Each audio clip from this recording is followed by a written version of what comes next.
시편 109편 1절에서 15절까지 말씀을 살펴보도록 하겠습니다. 시편 109편의 표제어는 다윗의 시, 인도자를 따라 부르는 노래입니다. 저자가 다윗인 것은 분명하지만 언제 어떤 배경 가운데 지어졌는지는 결정하기 어렵습니다. 내용상 다윗이 인간으로서 도저히 감내하기 어려운 고통스러운 현실 가운데 자신의 슬픔을 토로하며 하나님의 도우심으로 원수가 멸망하고 자신은 회복되기를 간절히 바라고 있음은 분명합니다. 1절에서 5절은 하나님께 대적의 악행을 고발하고 호소함입니다. 다윗은 탄원의 이유를 밝히기 전에 내가 찬양하는 하나님이여 라고 부릅니다. 대적의 악행을 고발하는 상황에서는 공의와 정의의 하나님, 재판장 되시는 하나님이여 라고 부르는 것이 더 적절해 보이지만 암울한 상황에서도 여전히 여호와를 찬양하는 강력한 의지를 드러냅니다. 하나님께서 자신의 상황에 간섭해 주심으로 기쁨이 회복되어 지속적으로 하나님을 찬양하기를 바라는 다윗의 신앙을 엿볼 수 있습니다. 억울하고 답답한 상황 가운데 기도할 때 하나님을 어떤 분으로 인식하고 부르짖고 있습니까? 나의 억울함과 답답함을 해결해 주길 원하는 하나님을 넘어 천지를 창조하신 하나님의 전능하심을 찬양할 수 있기를 축복합니다. 다윗은 내가 찬양하는 하나님께 침묵하지 말고 적극적으로 개입하여 달라고 호소합니다. 악인들과 속임수를 쓰는 사람들이 그 입을 벌려 반대하고 있기 때문입니다. 거짓말하는 혀로 대적하며 말하고 있기 때문입니다. 적대적인 감정이 섞인 증오의 말이 어디를 가든 다윗을 둘러싸고 곳곳에서 날조된 혐의를 덮어씌워 공격하고 있기 때문입니다.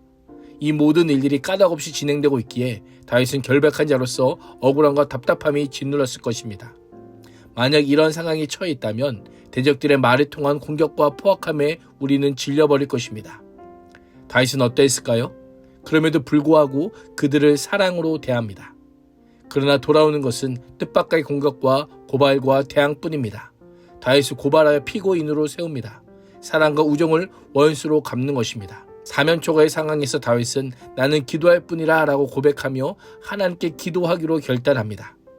영어 성경 ASV는 나는 내 자신을 기도에 바친다라고 번역하여 어떠한 상황에서도 기도하는 다윗의 모습과 기도를 통해 자신의 억울함이 해결될 수 있다고 확신하는 다윗의 신앙을 강조하고 있습니다.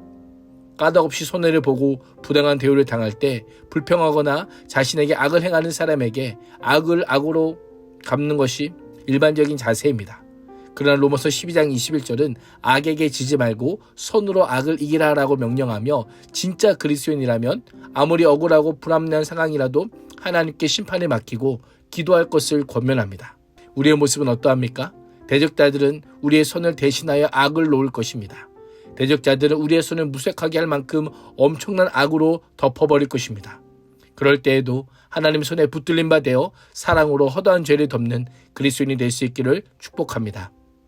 6절에서 15절은 대적에 대한 철저하고 구체적인 저주 강구입니다. 6절부터는 다윗의 기도가 급변합니다.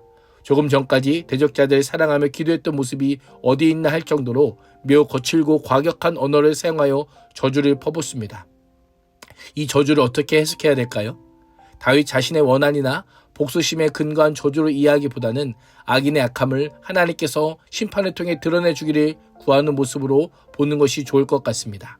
그들의 행위에 보응하여 정당하게 심판함으로 하나님의 정의와 공의가 실현되기를 바라는 그 소원을 표현한 것이다 할 수 있습니다.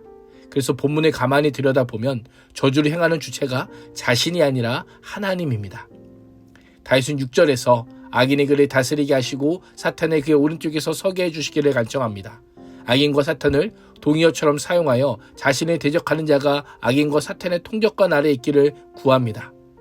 고발자인 사탄 옆에 서는 것은 법정에서 피고인 자리에 서게 하는 것으로 그가 유죄 판결을 받게 하시고 그의 위선적인 기도가 죄로 들통나게 해달라고 간구하고 있습니다. 다윗이 이러한 기도를 드리는 이유가 무엇일까요? 당시 악인들의 사악함이 극에 달했기 때문입니다. 공의로운 하나님께서 악인들의 말과 행동을 모두 보고 계실 뿐 아니라 악인에게 심판을 예비하고 계실 것이라고 하는 확신이 있었기 때문입니다. 수명이 짧아지고 악인이 누리는 여러 권한과 혜택 모두 다른 이가 강제적으로 빼앗게 해달라고 합니다. 장수를 복의 결과로 여기던 당시 단명하거나 갑작스러운 죽음을 당하는 것은 하나님의 징벌이나 저주의 결과로 여겨졌습니다. 사회적 영향력을 행사하는 지위를 잃는 것은 남성 중심의 가부장 사회에서 매우 강력한 저주입니다. 지위가 박탈되는 것은 곧 사회적 죽음을 의미합니다. 그러나 여기서 끝이 아닙니다. 심지어 원수의 가족에게까지 저주가 내려지기를 호소합니다.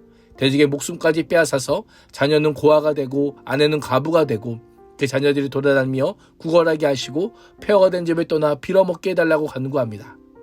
또한 고리대금 업자에게 재산을 모두 빼앗기게 하시고 그 재산을 낯선 사람들이 전부 약탈하게 해달라고 합니다.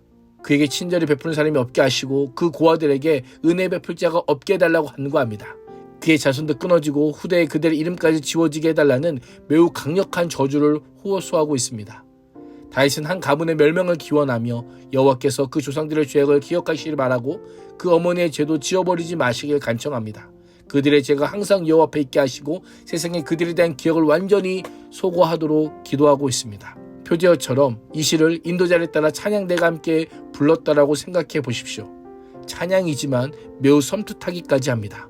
그러나 놀라운 것은 다윗의 상황과 간구와 호소가 우리와 멀게만 느껴지지 않는다라는 사실입니다. 우리 또한 까닭없는 고난과 상황을 마주할 때가 있고 그때 나의 억울함을 송사하지만 해결되지 않을 때 이런 상황에서 벗어나기 위해 나를 이런 상황으로 몰아간 그 사람에게 복수하고 심판하고 싶은 마음에 다윗처럼 기도할 때가 있습니다. 오늘 본문은 두 가지 물음 앞에 서게 합니다. 하나는 원수를 사랑하는 말씀을 생각하면 이렇게 기도해도 될까? 이런 기도도 가능한 것인가? 라는 겁니다. 또 다른 하나는 무슨 일을 당해도 어떤 상황에 처해도 원수들을 용서하고 사랑해야 하는가? 라는 질문을 던지게 됩니다. 사랑의 하나님과 정의의 하나님이 어떻게 조화가 될 수 있을까요? 다윗은 어려움을 닥쳤을 때 피하지 말 것을 알려줍니다. 하나님 밖에서 해결하지 말고 하나님을 신뢰하는 믿음 안으로 나올 것을 권면합니다.